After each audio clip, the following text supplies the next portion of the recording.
It's time for Branding Business, the only show that brings branding experts and corporate executives together to explore how branding your business can improve both your top-line growth and bottom-line performance. Brought to you by Rieches Baird. And now here's your host.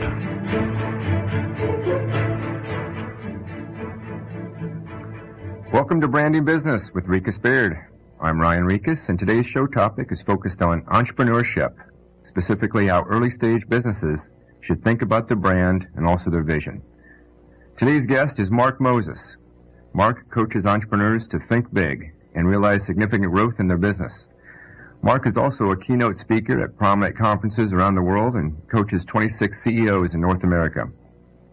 For some background, Mark has started and sold 2 successful businesses, and along the way he was named Entrepreneur of the Year by Ernst & Young, and he also achieved number 10 on the Inc. 500 fastest growing company list. In his most recent business, he sold the company he built at over $1 billion in sales. In addition to being successful in business, Mark is also a very driven athlete who, in 1992, became the U.S. National Squash Champion, and most recently has completed 9 Ironman competitions, including 3 of the world-famous Hawaii Ironman World Championships. Mark, welcome to Branding Business. Thanks, Ryan. Happy to be here. So, Mark, you've been very successful as an entrepreneur, and now primarily are focused on coaching. So it's always helpful to have the real expert not only give you advice, but use examples from within their own business career. So maybe you can give us a little background of your life as an entrepreneur. Well, it started when I was 19. My dad went bankrupt in my last year of high school, and my lifeguarding job was just not enough money to pay for college. So I bought this little van, I painted it, and my first business was called Student Painters. Hired some students to paint homes with me back in Canada, and grew that business. In the first summer, made $18,000, and the second summer made $35,000. I was originally going to school to be an accountant and thought, I think I'm going to be an entrepreneur, way more fun, and I could always hire an accountant. That was my first attempt. I then packed up my U-Haul and moved down to Southern Cal from Canada. Started the student painter business in Southern Cal, grew it to 250 branches and 3,000 employees over a 4-year period, and then sold the company. After chilling out for a little while, I decided to set up a new company. It was a mortgage company, and I felt qualified to own a mortgage company because I had a mortgage. So that's how I got started in that business with another guy, and over a 13-year period, we built it to $1.6 billion in annual volume, 65 offices around the U.S. and 550 people. Not without a few bumps along the way, but it was a tremendous learning experience. How did you decide to become a coach for CEOs? Well, it happened by accident, Ryan. I was doing some speaking engagements, and when the engagements were over, people would ask me if I'd be willing to sit down with them and help them with their business. And I did that a few times, and then they asked me if I'd be willing to help them again. So created a little business out of it, and today I coach 26 entrepreneurs and CEOs from around North America. Well, Mark, I looked at your website before this interview, markmoses.net, and found that you have a pretty tremendous track record, especially with clients that have been with you for 2 years or longer. In fact, it stated that you've achieved an average growth of 182% for your clients and even more impressive, 967% profitable growth. Now, those are pretty amazing numbers. How do you coach these executives to look into the future to ensure success like this? Ryan, that is a good question. Typically when somebody calls me in to help them out is when they have problems, and usually they don't really know where it is they're going. It's like if you're going on vacation and you didn't know when you were going to go, you didn't know how you were going to get there, whether you're going to swim, take a plane, take a car, take an airplane. most of these businesses don't really know where they're going. So I like thinking about it. One of my first questions is asking them, where is it that you want to be 3 years from now? They typically don't know the answer to that, which part of the process I go through and the methodology that I use is helping them figure out where it is that they want to be 3 years from now. And then what is it, what are the 3-4 things that it will take to guarantee that you get that done? Then what's going to stand in the way of making that happen? And how can you overcome what's standing in the way? So by asking what's going to stand in the way, it's really all the reasons, like maybe I need cash, maybe I need the right people, maybe I need the right technology infrastructure. Maybe it's just a bunch of excuses. A lot of times I hear from CEOs that, well, it's me. And then the next question, how can I overcome what's standing in the way? Rather than deal with all these excuses at the end of a year, I'd rather talk about them up front. Let's figure out right now what's going to get in our way, and let's talk about right now, knowing that we know what's going to get in our way, how can we overcome that? Once I know where they want to be 3 years from now, really their vision, let's reel it back to where do we want to be 1 year from now? Same questions. What are the 2, 3, or 4 things that are going to take to guarantee we get it done? Now, I said guarantee, not hope. And then what's going to stand in the way of making that happen, and how can we overcome what's standing in the way? After that, I like reeling it in even closer. All right, then, where do we want to be at the end of next quarter? And the same questions one more time. It's just really figuring out where it is that you want to go, building the plan backwards, building the plan with the end in mind. No different than Michael Phelps going to the Olympics with his vision was to come back with 8 gold medals. He didn't just show up there at the Olympics saying, hey, I'm Michael Phelps. I just ate my 10,000 calories and smoked some dope for lunch today, and now I'm ready to go. He built his plan with the end in mind. I love it. A 3-year plan makes a lot more sense than a 10-year plan as well. It's much more realistic, and you're able to get your head around it. So I think we share somewhat of a similar vision in the sense of what you offer your clients and what we offer our clients as well, in the sense that companies hire us when they also have a challenge. They are seeking to define their brand for a number of different business reasons. And so the brand also is not a short-term solution, but rather the brand has to stand the test of time and really continue its relevance with its core audience.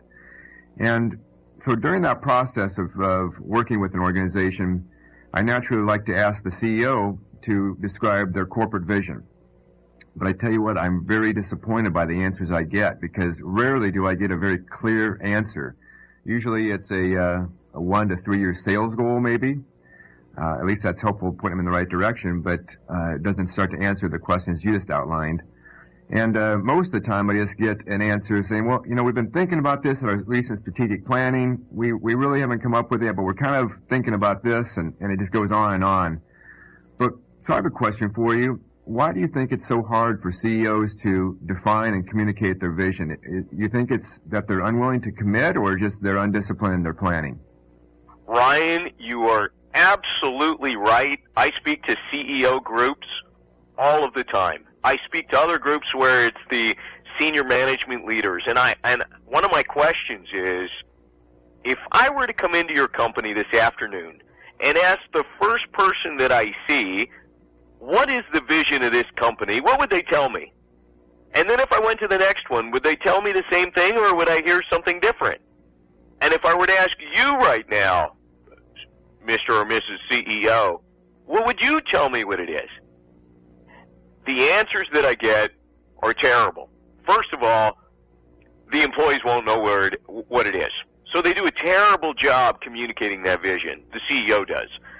Secondly, what I typically get is I get an answer that's more like, we're going to do great customer service, or we're going to, we want to be a premier market leader, whatever that means. It's just a bunch of wishy-washy stuff. And all I want them to do, as you do, Ryan, because I know what you stand for, is I want them to put a stake in the ground. Where is it that you're going? Like Subway when they announced they were going to have 5,000 stores. Well, that was pretty clear. It was clearly understood. In our business, we announced we were going to do $1 billion. Well, that's pretty clear and measurable. That's what I'm typically looking for. And I'm okay with a short-term vision. 10 years these days, with all the changes in the world and the economy and as fast as the world is moving these days, I'm real good with a 3-year vision. As we were talking earlier, it seems that we're sharing similar stories. We have the same challenges with our clients. So early on, we try to give them guidance on what is a vision and what is a mission, because sometimes they do get those mixed up. So we like to say a vision is a destination. It's clarifying what we aim to achieve. And the mission is how are we going to achieve that vision. So we find an easy way for people to remember that is just simply put the letters ARY at the end of those two. So visionary is someone who sees in the future. Missionary is someone typically who is destined to help someone else achieve that vision. So, well, Ryan, I wanted to answer the other part of your question. You said, why don't they do it? Okay. It's a great question. I don't understand why it is that they don't do it, and I don't understand why it is that those that actually have it in their mind don't write it down, and better yet, communicate it to their companies. The best, the guys I coach, these guys are some of the best. They are very clear about their vision. They are very clear about how they're going to get there, and they build a plan that they can execute with relentless focus and discipline. Those are the ones. Those are the top performers that I see that produce amazing results. They're very clear, and they know how they're going to get there, and they communicate it so everyone in their organization knows, so they can build alignment within the organization so that everybody buys into that vision.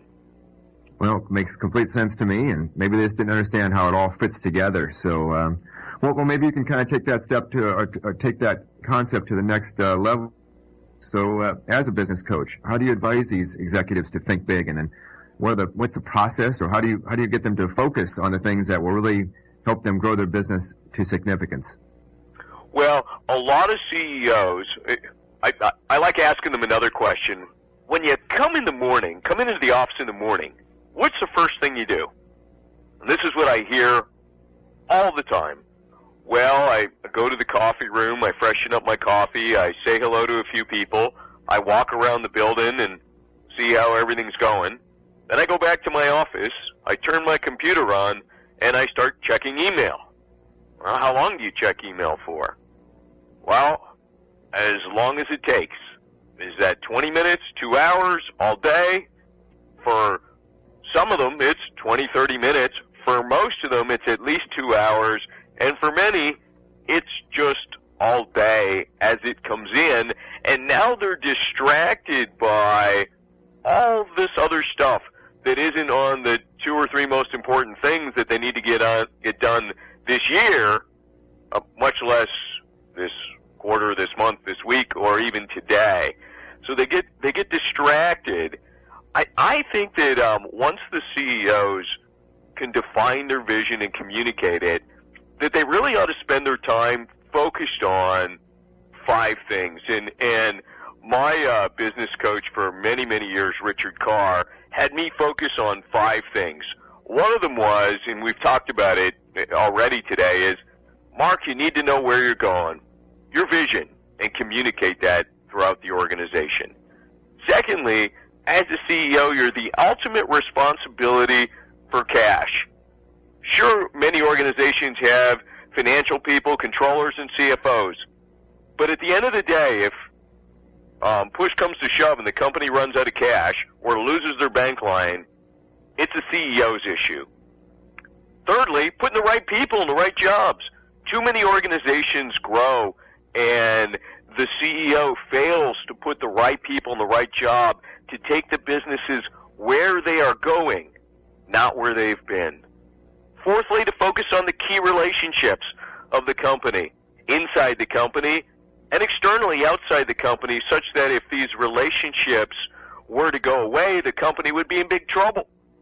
For example, top customers, top vendors, suppliers, manufacturers, banks, government regulators, the key most important people, relationships to the organizations. And finally, fifth, a process to continue to learn, whether it's through their advisory board, through their business coach, through going to conferences, reading industry periodicals, or visiting competitors of theirs that might be in different parts of the country, and participate in little groups where they can learn from each other. Perfect. I think if most companies follow these 5 steps, they would spend their day quite differently, wouldn't they? Well, it would get them off the email, or off of Facebook, or spending a whole bunch of time. I'd like to see them spending time on the top 2 things that they need to get done all year, rather than spending time on all the distractions that come every day. I know my outside board of directors said to me back in, I think it was 2004, Mark, there's only one thing you need to get done this year. I said, hey, gang, I'm pretty handy with a list. I can handle more than one. And they said, you know what? There's only one thing that'll have tremendous impact on the financial performance of the company. Go to Wall Street and find 25 basis points. 90 days later, I came back and I had 75 basis points. It was millions of dollars of impact on the profitability of the company by focusing on just that one simple thing. I just want the organizations and the CEOs or the leadership of the company to figure out what the 2 or 3 things are that will drive the company forward and focus on those. Well, Mark, we couldn't agree more with you on the concept of focus. And in reality, that's what branding is all about, is standing for something. Too often we find companies who are trying to please too many audiences and therefore don't stand for anything for a particular target audience. And so out of your 5 things, I guess I would relate branding similar to the way you approach vision, in the sense that a clear vision can help you define the destination. A clear brand clearly defines your promise of distinction, what you stand for, how you're uniquely relevant to than your competition and specific to your target audience. Well, when it comes to branding, Ryan, I like to think about what is your special sauce as an organization or your distinct competitive advantage. Right. And when you ask, I ask all the time, so tell me, Ryan, what is your distinct competitive advantage? What's your special sauce? What I typically hear is great customer service. Mm-hmm. Going, lovely. Isn't that what everybody says? Usually, yes. We have great people. Oh, lovely. Everybody says they have great. We have great process. Fantastic. I'm looking for that distinct, compelling value proposition. What is it? What is your special sauce? Yeah, and I guess the benefit of having an outside party like a coach like yourself, I guess, or us as well, is helping an organization get down to that unique thing that they can offer, but we're unwilling to either see or commit to. So let me kind of take that thought to the next level and specific to more of how an entrepreneur might think about a brand. And the reality is that I believe most CEOs start thinking about their brand when they start thinking about marketing.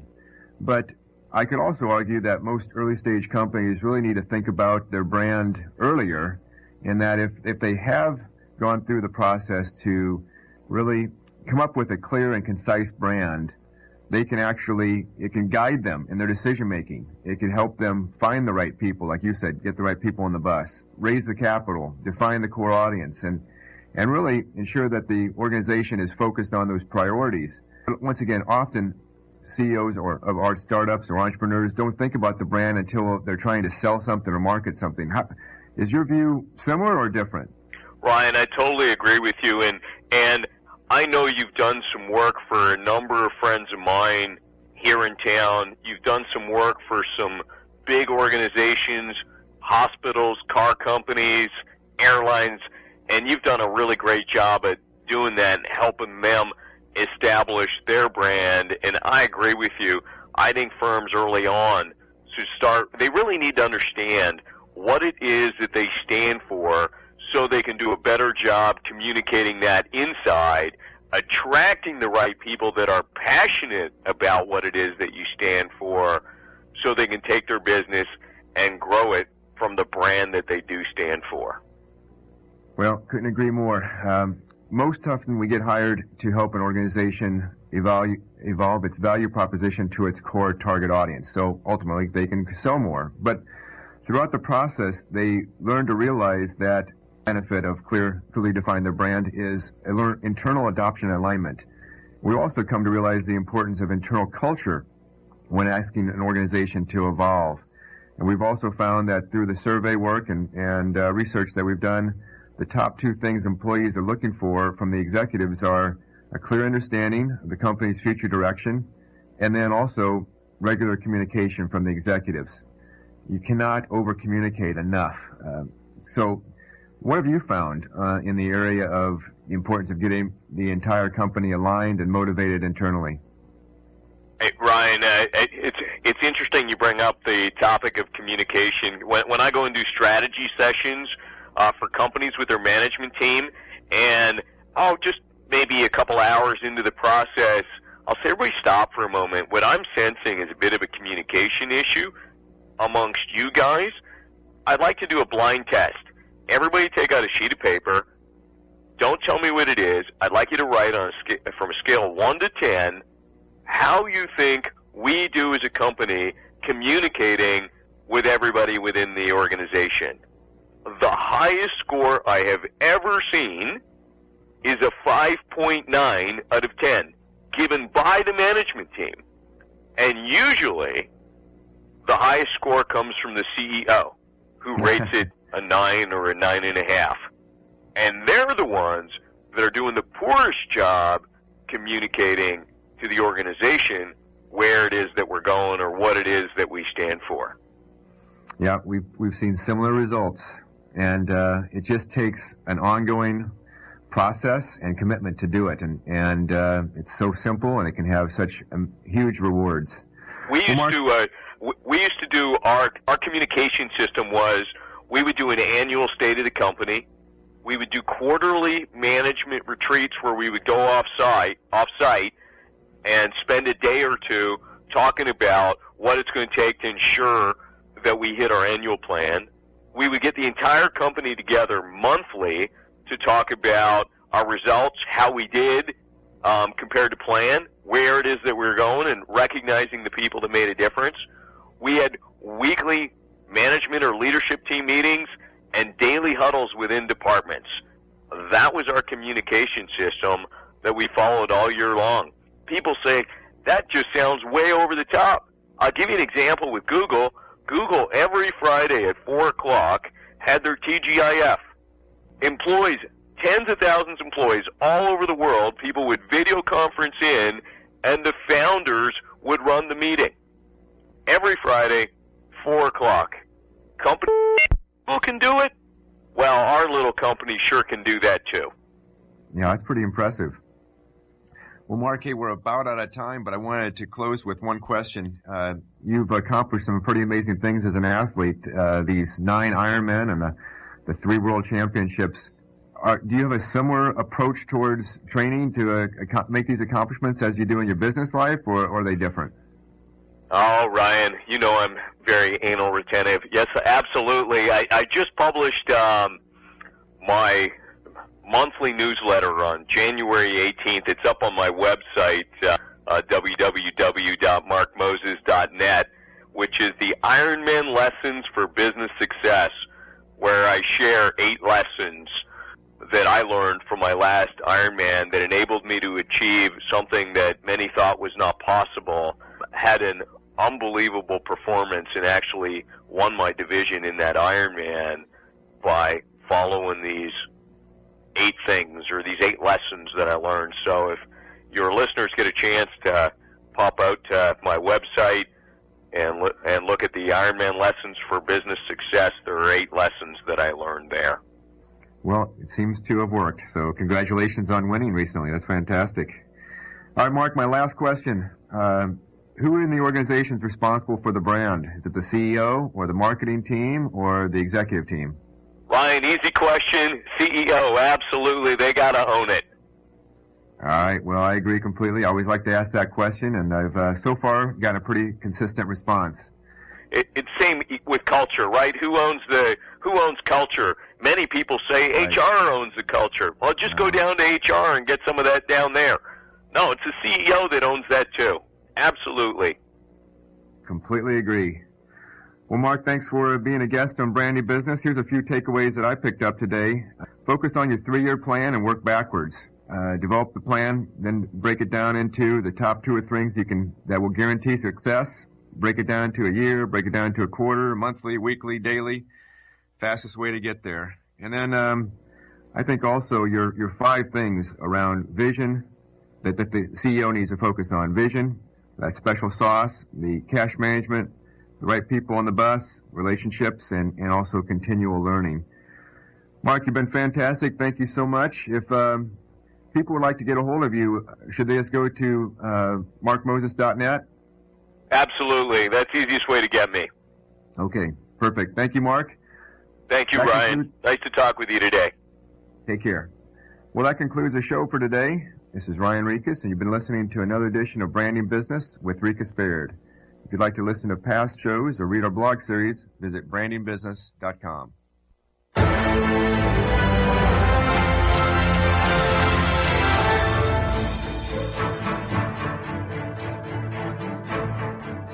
You've been listening to Branding Business, the only show that brings branding experts and corporate executives together to explore how branding your business can improve both your top-line growth and bottom-line performance. To hear more, simply visit our website, brandingbusiness.com, or tune in next week to learn how you too can build your brand and move your business forward. Brought to you by Rieches Baird.